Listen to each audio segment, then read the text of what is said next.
Hello mga ka-London! Loan dito, loan doon. For today's video ay panibago na namang online loan application ang ating re-reviewin.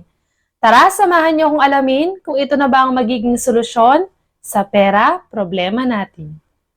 Kung bago ka nga lang pala sa channel na ito ay mag-subscribe ka na at i-click ang notification bell para lagi kang updated sa mga susunod pa nating mga videos.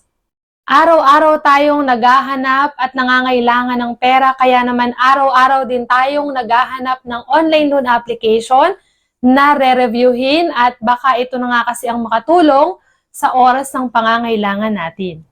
Aminin na natin na marami na sa atin ngayon ang lumalapit sa mga online loan application. Pero syempre, hindi lahat ng OLA ay nakakatulong sa oras ng pangangailangan dahil marami na rin sa mga ito ang sinasabi nilang nakasira na daw ng buhay dahil sa laki ng mga interest nila. Kaya naman bago ka mag-loan ay tama ang ginagawa mo na nanonood ka muna ng mga ganitong klase ng review para at least makasiguro ka bago ka mag-loan or bago ka mag-try kung legit ba o hindi ang OLA na balak mong pag-loanan. Dito sa ating review ay tuturuan ko rin kayo ng step-by-step procedures kung paano ba mag-loan at kung magkano na lang ang makukuha mo sa amount na ilo-loan ninyo. At kung kailangan mo talaga ng pera at need na need mo na talagang mag-loan ay siguraduhin mong ilimit lamang sa 3 hanggang 5 contacts ang nasa phone book ng iyong cellphone para at least kung mag-message man yung mga agent ng OLA ay hindi lahat masenda ng messages yung nasa phone book mo. At ang OLA nga pala na re-reviewin natin ngayong araw ay walang iba kundi ang Suki Loan. Magiging suki nga kaya tayo ng OLA na ito o mapapasuko tayo dahil sa laki ng interest nila? Yan ang alamin natin, kaya simulan na natin. Dito sa online loan application na ito ay pwede kang mag-loan ng up to 20,000 pesos na pwede mong bayaran ng mula 1 buwan hanggang 6 na buwan. At take note, dahil 0 ang transaction fees at wala din daw other fees. At pwede kang mag-loan basta ikaw ay 18 years old and above at ang kailangan lang ay isang valid ID.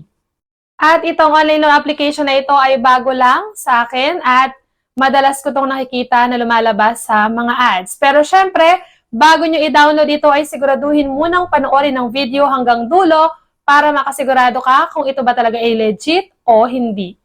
At ito nga palang Suki Loan na ito ay na-release lang noong February 15, 2023 at kaka-update lang noong March 12, 2024. At ito nga, na-install ko na at ang bumungad sa akin ay yung mga permissions na kailangan nating i-allow at i-agree. So, nandiyan ang SMS logs, camera at location. So, i-agree lang natin. At heto nga is up to 20,000 daw ang pwede nating ma-loan dito at wag na nating patagalin, i-apply na agad natin. At sa lahat ng mga online loan application ay hindi mawawala ang ating phone number para makapag-send ng code. And then, i-click lang natin tong bilog sa baba tapos mag-login na agad tayo. At ayan, hindi naman nga nabago yung kanilang maximum loan amount na 20,000 pesos at i-apply na natin. At dito nga ay ID agad ang bumungad sa akin. So, hindi kagaya ng ibang mga online loan application na na-review na natin na kadalasan ng ID ay hinihingi nila sa dulo pa ng application. So, siguro dito, tinitingnan nila kung may ID ka ba na ipepresent dun sa mga kailangan nila para hindi ka na magtagal kung wala. Para kung wala ka nga nung ID na kailangan nila, ay hindi ka na magtagal at masayang lang ang oras. So, ito yung mga ID na pwede dito sa OLA na ito. Pwede ang UMID, GSIS, SSS, PRC, Passport, PhilHealth at Driver's License. Pag-ibig, Voter's ID at National ID. So kung wala ka namang ID na ito, ay hindi ka pwedeng mag-loan sa OLA na ito. Pagkatapos mo makapili, ay pipicturean mo lang yung harap ng ID and then ilalagay mo lang yung ID number tapos confirm na natin. At ang unang sasagutan dito sa personal information ay ang first name, middle name, last name, tapos ang birthday, gender kung male or female, education level kung anong natapos, tapos yung marital status kung married or single. Tapos kasama din dyan ay ang children number kung ilan yung anak mo. Kung wala ka pa namang anak, ilagay mo lang ay 0. Tapos current address, Kasama din yung monthly income, kung magkano yung income mo buwan-buwan. And then occupations. Occupation, ito yung mga pwedeng pagpilian. Pwede ang accounting, finance or marketing, admin or HR, business owner or freelance, engineering, computer or IT. And then kasama din yung housewife, kung unemployed ka, pwede rin. Tapos government employee, farming, domestic helper at others. Next is company name, tapos yung email kailangan active at nakaka-receive ng mga messages, tapos loan purpose. Sa loan purpose, nakalagay optional, so pwede mong hindi lagyan. Pero syempre, kadalasan sa mga online loan application, yung mga may optional nila, pag sinagutan mo ay mas tumataas yung tsansa na ma-approve yung loan mo. Kaya ilagay na rin natin kasi malay mo itong OLA pala na ito ay legit. At after nyan ay kung mapapansin nyo sa bandang itaas ay may nakalagay na percentage. So makapansin natin 97% na, ibig sabihin patapos na agad tayo. So dito na tayo sa emergency contacts. 4 ang kailangan nila dito sa emergency contacts. Tapos nakalagay din dito yung Facebook username sa may baba. Dito sa pipiliin natin emergency contacts, meron na agad nakalagay kung ano-ano natin dapat yung kukunin natin. So, dun sa reference 1 and 2, dapat daw ay relative. Tapos, dun sa reference 3 and 4, pwedeng friend or coworker. At next ay dito na tayo sa withdrawal information. So, kung mapapansin nyo, 99% na yung ating nasasagutan. So, dito nakalagay, 10 minutes lang daw ay makukuha na kapag ka through GCash mo kukunin yung amount na niloan mo.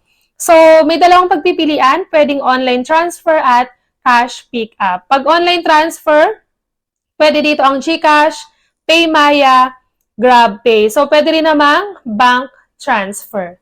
At after ko nga ma-confirm ay lumabas na yung loan amount natin. So, binigyan tayo ng credit limit na 2,000 pesos for first-time user. So, yung loan term ko daw is 130 days. So, ilang months yon? More than 4 months.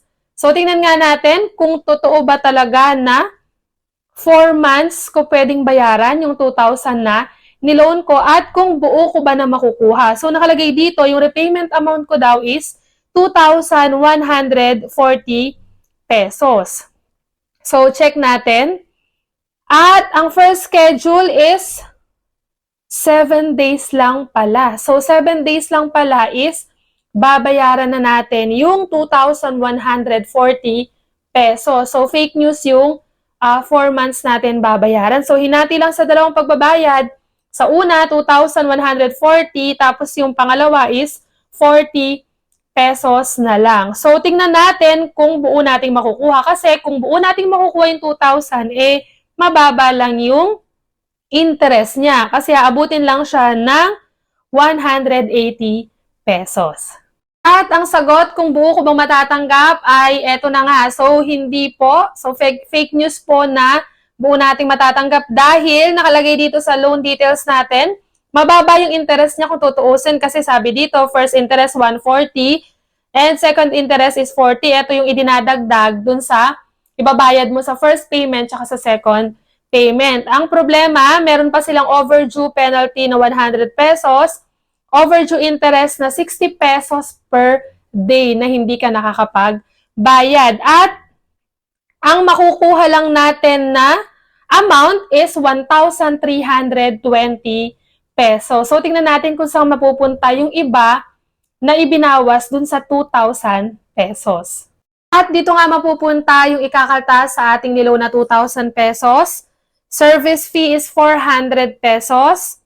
Management fee is 200 pesos. And meron pa silang transfer fee na 80 pesos. So, ang baba nga ng interest pero babawiin naman nila sa iba't ibang mga fees. So, tinignan ko rin no, yung iba't ibang reviews dito sa OLA na ito.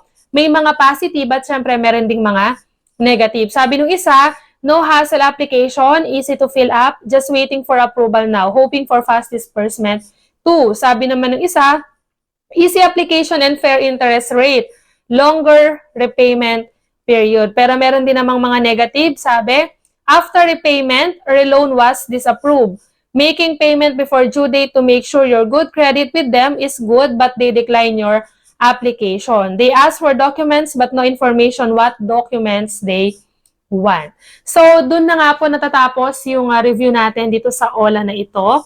Sa inyo ko pa rin po iiwan ng desisyon kung itutuloy nyo pa ba at kailangan nyo talaga ng pera ngayong araw. So, hanggang dito na lang po. Hanggang sa muli, mga ka-London. Bye-bye!